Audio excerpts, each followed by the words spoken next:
அண்ணா பல்கலைக்கழக மாணவி பாலியல் வன்கொடுமை வழக்கில் கைது செய்யப்பட்ட ஞானசேகரன் மீது குண்டர் சட்டம் பாய்ந்துள்ளது. அதனை அண்மை செய்தியாக பார்த்துக் கொண்டு வருகிறோம். அண்ணா பல்கலைக்கழக மாணவி பாலியல் வன்கொடுமை வழக்கில் கைது செய்யப்பட்ட ஞானசேகரன் மீது குண்டர் சட்டம் பாய்ந்துள்ளது. இதுகுறித்த முழு விவரங்களை வழங்க செய்தியாளர் சுப்பிரமணியன் நம்மோடு இணைப்பில் காத்திருக்கிறார். சுப்பிரமணியன், வணக்கம். விவரங்கள்.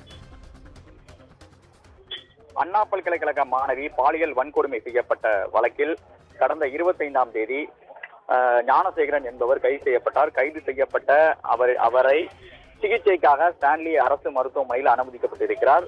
நீதிமன்ற காவலில் தான் அவர் இருக்கிறார். இந்த நிலையில் இந்த வழக்கு குறித்து உரிய விசாரணை நடத்த சிறப்பு புலனாய்வு குழு அமைக்கப்பட்டிருந்தது. அந்த சிறப்பு புலனாய்வு குழு பல்வேறு கட்ட விசாரணைகளை மேற்கொண்டு வருகிறது. குறிப்பாக ஞானசேகரனுடைய வீட்டில் சோதனை நடத்தியிருக்கிறார்கள். சோதனை நடத்தியது மட்டுமல்லாமல் ஹார்ட் டிஸ்க் மற்றும் பென்டிரைவ் உள்ளிட்டவை பறிமுதல் செய்யப்பட்டிருப்பதாக தகவல்கள் வெளியாகி இருக்கிறது. இந்த நிலையில் இந்த சிறப்பு புலனாய்வு குழுவுடைய பரிந்துரையின் அடிப்படையில் ஞானசேகரன் மீது குண்டர் சட்டத்தின் கீழ் நடவடிக்கை எடுத்து சென்னை காவல் ஆணையர் அருண் உத்தரவிட்டிருக்கிறார்.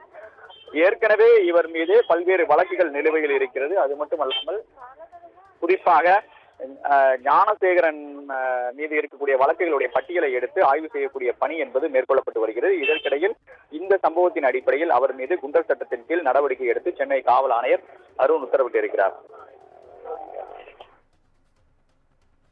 விவரங்களுக்கு நன்றி சுப்பிரமணியன்.